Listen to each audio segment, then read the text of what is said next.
Aku masuk hadirat-Mu, penuhi hatiku Tuhan. Jiwaku hauskan kasih-Mu,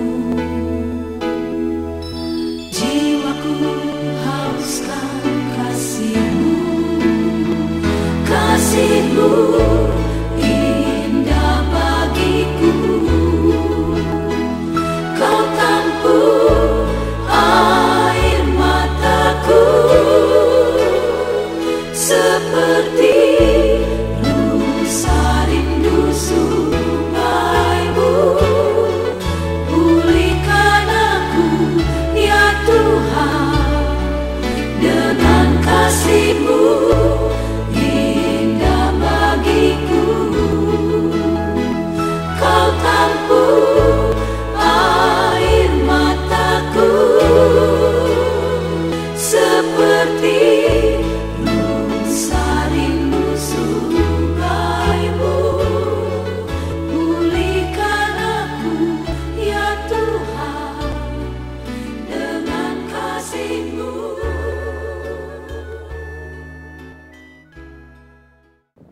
Haleluya. Sudah yang kasih dalam Tuhan, dalam program seri yang kedua dalam serial dalam firman Tuhan yang akan kita lihat dalam seri tentang datang dan hilang kembalinya kemuliaan. Sudah yang kasih dalam Tuhan, dalam seri yang pertama, satu kegagalan Yusuf, yaitu apa? Tidak bisa menyimpan hati Allah dan rahasia Allah dan kesombongan akan masa depan. Tetapi rencana Allah tidak gagal dalam kehidupan Yusuf. Dia berhasil tetap dalam posisi kehendak Allah, karena Allah tidak pernah gagal. Nah, sekarang setelah kita belajar tentang Yusuf, tapi Yusuf kembali kemuliaan Allah dalam hidupnya. Dia diangkat menjadi wakil seorang raja, yaitu Fir'aun. Dan terjadi firman Tuhan dalam kehidupan Yusuf, yaitu 11 saudaranya akhirnya sujud juga menyembah Yusuf. Dan ayah ibunya pun, termasuk ayahnya Yusuf, sebelum dia meninggal, dia sujud dulu sujud kepada Yusuf sebelum memberkati Yusuf. Berarti rencana Allah tidak pernah gagal. Setelah kita belajar tentang Yusuf, kita akan belajar tentang Musa. Saudara yang kasih dalam Tuhan, kalau kita perhatikan tentang Musa, Musa ada seorang figur, seorang hamba Tuhan yang luar biasa. Dan kita perhatikan kehidupannya, dan bagaimana Allah memanggil dia. Saya beritahu, setiap orang percaya Tuhan yang mencari Tuhan sungguh-sungguh pasti akan mengalami yang disebut datangnya kemuliaan. Arti datang kemuliaan yaitu Allah menyatakan kehendaknya, Allah menyatakan rencananya, atau Allah menyatakan dirinya. Kalau saudara perhatikan sekali lagi, kita akan melihat Musa dipanggil Tuhan karena dia memiliki suatu kerinduan, yaitu dia diajar untuk mencari Tuhan sungguh-sungguh sama orang tua Musa. Orang tua Musa ada seorang Ibrani, orang Israel yang mendidik Musa. Walaupun Musa sempat diangkat menjadi seorang pangeran, menjadi seorang anak angkat dari seorang putri Fir'aun, tetapi Musa lebih senang sekali bersama dengan keluarga orang tua kandungnya. Kita akan perhatikan tentang Musa, bagaimana Allah memanggil Musa, bagaimana Allah menyatakan kehendaknya atas Musa, dan kapan datangnya kemuliaan atas hidup Musa. Dalam kitab Keluaran pasal yang ketiga, dikatakan demikian, Musa mengalami suatu masalah gara-gara dia membunuh seorang Mesir, dan dia lari ke Midian dan menjadi seorang penggembala domba, yaitu Imam Yitro. Dia ikut Imam Yitro dan memiliki istri namanya Zipora. Tetapi Allah menyatakan kemuliaannya, yaitu kemuliaan Allah datang, awal kemuliaan Allah datang dalam kehidupan Musa, yaitu Musa menemukan kehendak Allah di dalam kehidupannya. Kita buka dalam kitab Keluaran pasal yang ketiga, ayat pertama sampai dengan ke-20. Demikian firman Tuhan. Adapun Musa, ia biasa menggembalakan kambing domba Yitro, mertuanya, imam di Medan. Sekali ketika ia menggiring kambing domba itu ke seberang padang gurun, sampailah ia ke gunung Allah, yakni gunung Horeb. Lalu malaikat Tuhan menampakkan diri kepadanya di dalam nyala api yang keluar dari semak duri. Lalu ia melihat, dan tampaklah semak duri itu menyala tetapi tidak dimakan api. Musa berkata, baiklah aku menyimpang ke sana untuk memeriksa penglihatan yang hebat itu. Mengapakah tidak terbakar semak duri itu? Ketika dilihat Tuhan bahwa Musa menyimpang untuk memeriksanya, berserulah Allah dari tengah-tengah semak duri itu kepadanya, Musa, Musa, Musa. Dan ia menjawab, ya Allah. Lalu ia berfirman, janganlah datang dekat-dekat, tanggalkanlah kasutmu dari kakimu, sebab tempat di mana engkau berdiri itu adalah tanah yang kudus. Lagi ia berfirman, akulah Allah ayahmu, Allah Abraham, Allah Ishak, dan Allah Yakub. Lalu Musa menutupi mukanya sebab ia takut memandang Tuhan. Dan Tuhan berfirman, aku telah memperhatikan dengan sungguh-sungguh kesengsaraan umatku di tanah Mesir, dan aku telah mendengar seruan mereka yang disebabkan oleh pengerah-pengerah mereka. Ya, aku mengetahui penderitaan mereka. Sebab itu aku telah turun untuk melepaskan mereka dari tangan orang Mesir dan menuntun mereka keluar dari negeri itu ke suatu negeri yang baik dan luas, suatu negeri yang berlimpah-limpah susu dan madunya, ke tempat orang-orang Kanaan, orang Het, orang Amori, orang Feris, dan orang Hewi, dan orang Yebus. Sekarang seruan orang Israel telah sampai kepadaku. Juga telah kulihat betapa kerasnya orang Mesir menindas mereka. Jadi sekarang pergilah, aku mengutus engkau kepada Fir'aun untuk membawa umatku orang Israel keluar dari Mesir. Tetapi Musa berkata kepada Allah, siapakah aku ini? Maka aku yang akan menghadap Fir'aun dan membawa orang Israel keluar dari Mesir. Lalu firman-Nya, bukankah aku akan menyertai engkau? Inilah tanda bagimu bahwa aku yang mengutus engkau. Apabila engkau telah membawa bangsa itu keluar dari Mesir, maka kamu akan beribadah kepada Allah di gunung ini.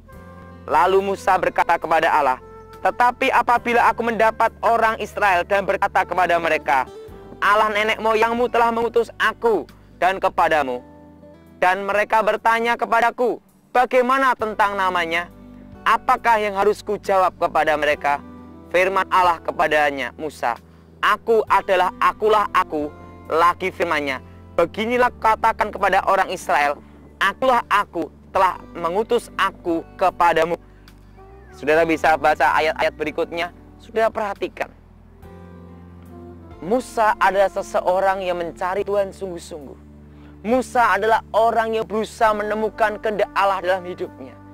Buktinya apa? Sampai dia membela orang Israel sedemikian pula. Sejak kecil dia diajar untuk mencari Tuhan. Tapi dia membuat suatu kesalahan dengan membunuh orang Mesir. Gara-gara membunuh orang Mesir itu pula, Musa lari ke Midian menjadi seorang penggembala domba. Dan saya percaya, walaupun dia menggembala domba, tetapi dia mencari Tuhan sungguh-sungguh. Saudara perhatikan, dari sekian ratus ribu orang Israel, kenapa yang dipilih adalah Musa? Karena banyak orang Israel dikatakan di Alkitab, mereka hanya mengerang, mereka hanya mengeluh, mereka berseru, mereka hanya meminta terus. Mereka hanya terfokus kepada perbudakan. Mereka terfokus kepada apa saudara? Untuk mencukupi kebutuhan makan mereka. Apa yang terjadi? Beda dengan Musa. Dia ada di penggembalaan domba. Dia tidak hanya terfokus di domba-domba. Dari sekian banyak orang Israel, tetapi Musa memiliki keistimewaan. Dia adalah seseorang yang tidak mau terfokus kepada dunia, tapi dia mencari kehendak Tuhan. Dia mencari Tuhan. Saudara perhatikan, Kenapa di antara ratusan ribu orang Israel yang dipilih adalah Musa? Karena Musa adalah seseorang yang rindu untuk mencari kehendak Allah, rindu mencari Tuhan, rindu menemukan kehendak Allah. Apa yang terjadi dalam kehidupan Musa, saudara? Tiba-tiba Allah di Gunung Sinai menyatakan kehendaknya, menyatakan kemuliaannya di suatu semak yang mengeluarkan cahaya api. Dan Musa terheran-heran dan dia bingung. Akhirnya dia ingin tahu kejadian aneh itu. Dan apa yang terjadi? Disitulah Allah menyatakan kehendaknya atas Musa. Dan di semak duri itulah, di semak-semak belukar itulah Allah berbicara kepada Musa. Musa, Musa, Musa. Dan apa yang terjadi? Musa kaget dan bertanya, ada apa Tuhan? Saya tanya kepada saudara, di antara sekian banyak nabi, sekian banyak orang-orang yang hebat di Alkitab, orang yang pertama kali yang mendapat kehormatan, yang pertama kali mendapat kehormatan untuk mendapat suara Tuhan, untuk menemukan suara, yaitu Allah menyatakan namanya, baru seseorang, yaitu Musa. Saudara perhatikan, Henokh dekat dengan Tuhan, tapi Allah belum menyatakan namanya Yahweh atas Henokh. Abraham orang yang beriman yang luar biasa, tetapi Allah di Alkitab berkata, Allah menyatakan di dalam diri sebagai Allah yang maha kuasa, tetapi belum memberikan namanya Yahweh kepada Abraham. Nuh juga dekat dengan Tuhan, tapi Allah belum menyatakan namanya Yahweh atas Nuh. Berarti Musa adalah orang yang sangat istimewa. Alkitab berkata, tidak ada manusia di muka bumi yang selembut hatinya seperti Musa. Musa adalah orang yang pertama kali yang mendengar Tuhan disebut Yahweh. Dan Allah berkenan menyatakan namanya kepada seseorang dalam sejarah dunia yang pertama kali adalah Musa. Berarti Musa memiliki keistimewaan daripada yang lain. Dan apa yang terjadi? Allah memanggil Musa untuk melepaskan orang Israel dari perbudakan.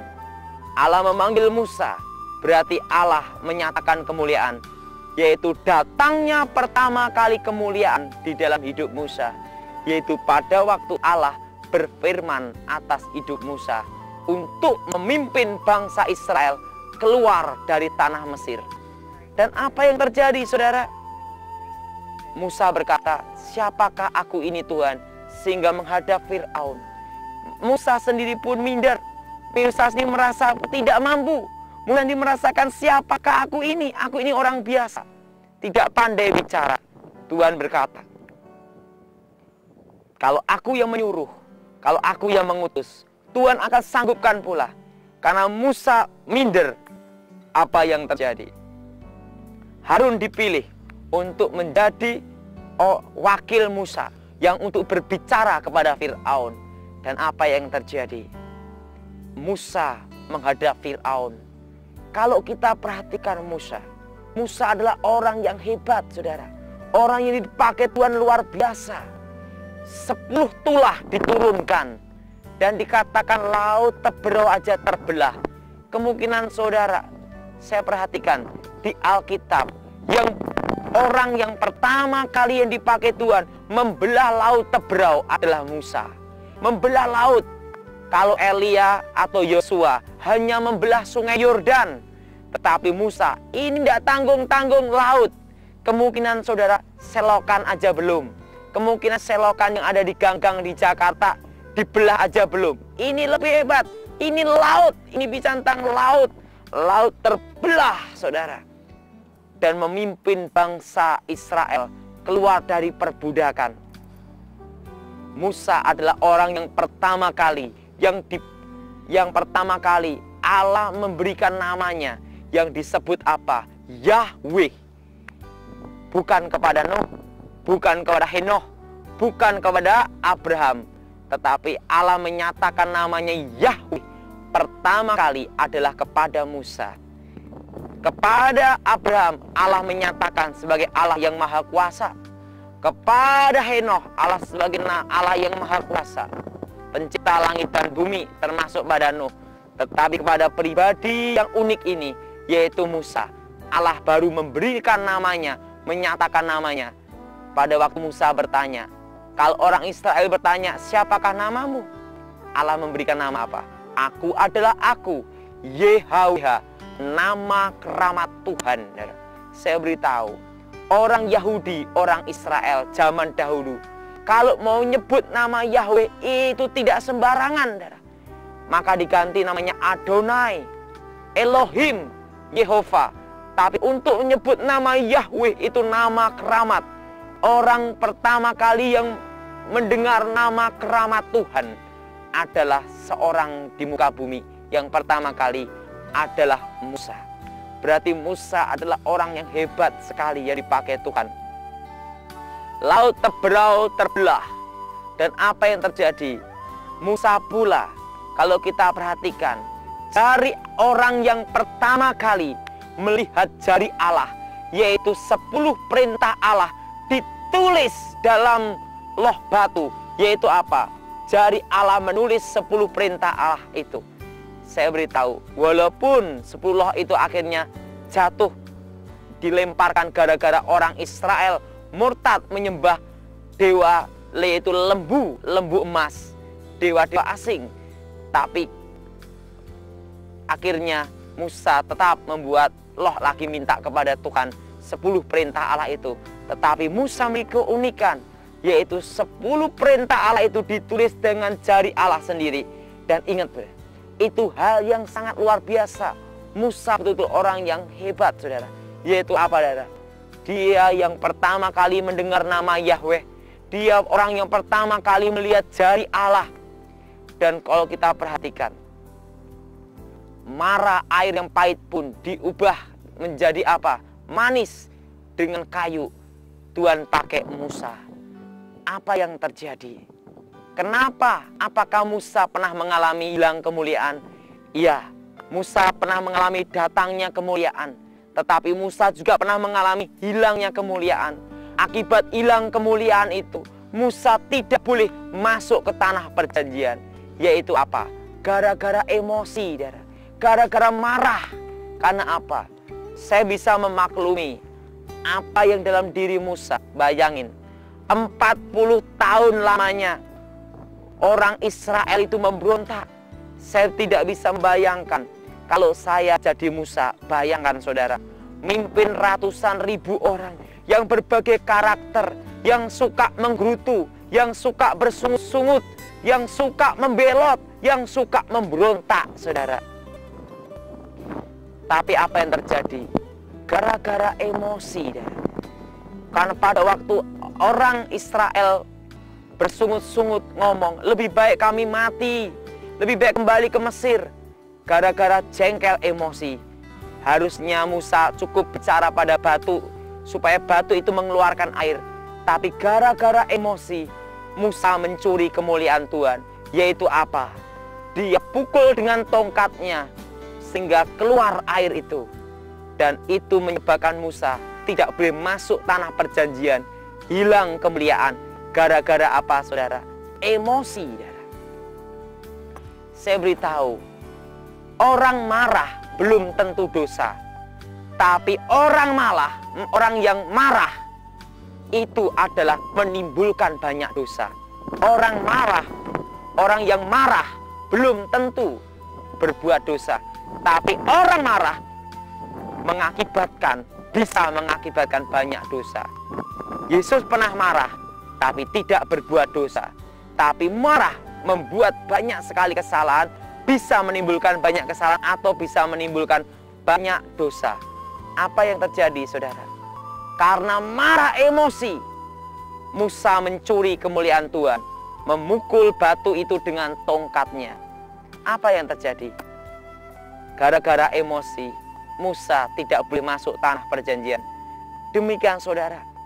Kadang kita ini, kalau kita perhatikan, Gereja pecah.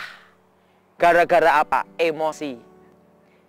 Bisnis pecah. Gara-gara apa? Emosi, jengkel. Rumah tangga hancur. Gara-gara apa, saudara? Emosi. Saya beritahu. Emosi bisa mengakibatkan banyak sekali problem. Sudah perhatikan. Suami istri cerai gara-gara anak. Karena apa? Emosi. Anak berontak kepada orang tua. Gara-gara apa, saudara? Emosi. Ingat, manusia yang hebat seperti Musa pun hilang kemuliaan gara-gara emosi. Alkitab berkata bahwa kita harus belajar untuk menguasai diri kita. Kita harus belajar untuk menahan amarah kita. Ingat, di dalam suatu bisnis berhasil bila seseorang itu bisa mengendalikan diri, bisa menahan emosi. Saya beritahu, Musa gagal gara-gara apa, saudara? Emosi. Perhatikan itu. Musa gagal gara-gara apa? Emosi. Saya tidak bisa nyalahkan Musa. Sudah bayangin, Musa, kalau jadi Musa, kamu ini sudah saya pimpin, kamu ini sudah saya bela-belain di depan Tuhan. Bahkan Tuhan pernah berkata pada Musa, biarlah seluruh bangsa ini mati semua. Tapi Musa, engkau akan kubuat lebih besar daripada bangsa ini. Tapi Musa tetap ngomong, membela orang Israel. Supaya apa? Supaya mereka diampuni. Bayangin, Musa membela orang Israel di depan Tuhan. Supaya Tuhan tidak menghanguskan, membunuh semua orang Israel karena mereka sering murtad. Musa membela demikian hebatnya. Saya udah bela kamu mati-matian, tapi kamu ini kayak gini. Gara-gara emosi, Musa tidak bisa masuk tanah perjanjian. Kemungkinan saudara adalah seorang pendeta. Saudara kemudian berkata, bila gereja itu pecah gara-gara apa? Misalnya ada seorang pembantu pendeta atau pengerja. Kamu ini sudah saya bimbing, kamu ini sudah saya asuh demikian rupa. Kenapa kamu seperti ini? Gara-gara emosi, pengerja itu keluar dari gereja untuk mendirikan gereja. Akhirnya gereja pecah. Gara-gara apa? Seorang pendeta tidak bisa menahan emosi. Ini adalah pertama. Sering di gereja pecah gara-gara apa? Emosi. Kedua, kadang pula seorang istri sama suami cerai gara-gara apa? Emosi juga ada. Saya beritahu, kemuliaan Allah dalam hidup seseorang bisa hilang gara-gara apa? Emosi. Saya beritahu, gara-gara emosi, istri sama suami cerai gara-gara apa? Bisa juga karena emosi.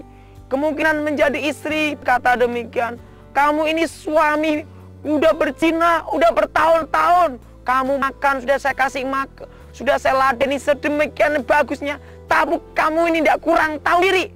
Akhirnya suami istri cekcok, emosi, cerai. Demikian suami menceraikan istri gara-gara apa? Emosi. Karena apa? Melihat istri selingkuh, istri berbuat zina, atau istri tidak bisa ngatur anak, emosi. Kamu ini kurang tahu diri. Orang emosi bisa menimbulkan banyak sekali kesalahan dan menimbulkan banyak masalah, saudara. Saya beritahu, kadang kita merasa diri kita baik, tapi ingat, apa yang baik di mata kita belum tentu baik di mata Tuhan. Saya beritahu.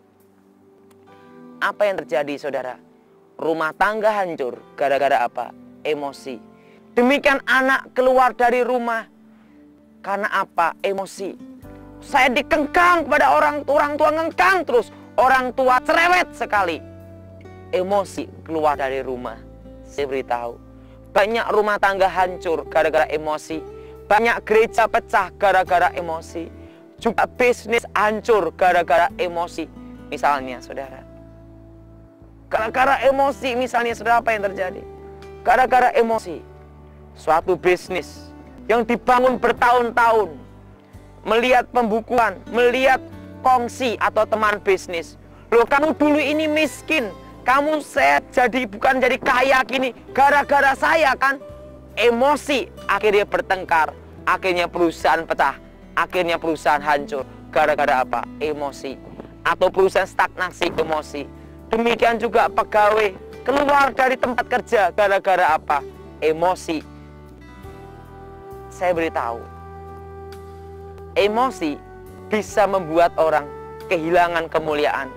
Emosi bisa membuat orang mencuri kemuliaan. Emosi bisa membuat banyak dosa.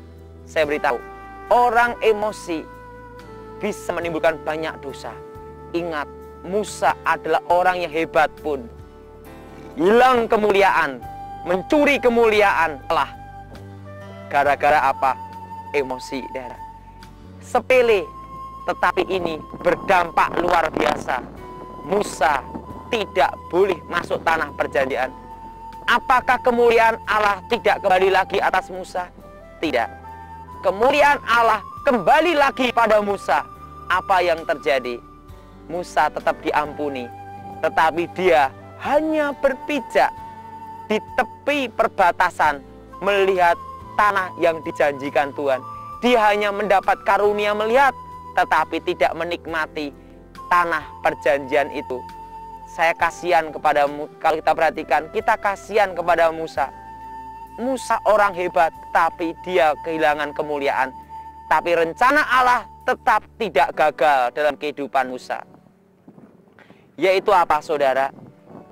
Dia mengalami apa, saudara? Dia hanya di tepi perbatasan. Artinya apa?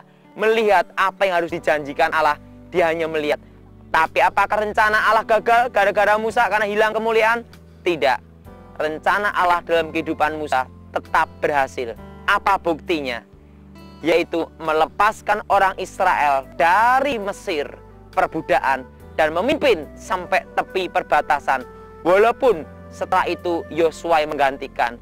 Dan Allah, perhatikan sekali, Musa, kalau kita perhatikan saudara, pada waktu Yesus ada di gunung, dimuliakan, ada Elia dan Musa. Berarti Musa dan Elia ini, Musa adalah orang yang betul-betul berkenan di hati Tuhan. Dan di Alkitab saudara, wajah Musa memancarkan sinar kemuliaan Tuhan. Orang yang sangat dekat, bahkan terlalu dan sangat-sangat intim kepada Tuhan. Itu pun bisa jatuh gara-gara emosi. Saudara, dalam program ini, belajarlah saudara mengengkang diri. Ingat, sebelum saudara mengambil keputusan, belajarlah untuk tenang, menguasai emosi. Karena emosi bisa menimbulkan banyak masalah dalam kehidupan seseorang. Ingat, firman Tuhan berkata, jagalah hatimu, jagalah, kengkanglah, kendalikan emosimu. Maka kemanapun engkau pergi, engkau pasti berhasil dan beruntung. Mari kita berdoa. Bapa di surga, dikuduskan namamu. Datanglah kerajaanmu, jadi kehendak-mu. Berkati firman-mu dan nama Tuhan dimuliakan. Terpuji nama Tuhan. Dan biarlah kehendak Tuhan ada di tempat ini. Dan nama Tuhan dimuliakan. Demi nama Yesus. Amin. Dalam program ini, saya ingin saudara belajar tentang emosi. Dan kedua, saudara banyak belajar tentang seseorang manusia yang luar biasa. Yaitu satu, Musa. Haleluya. Amin.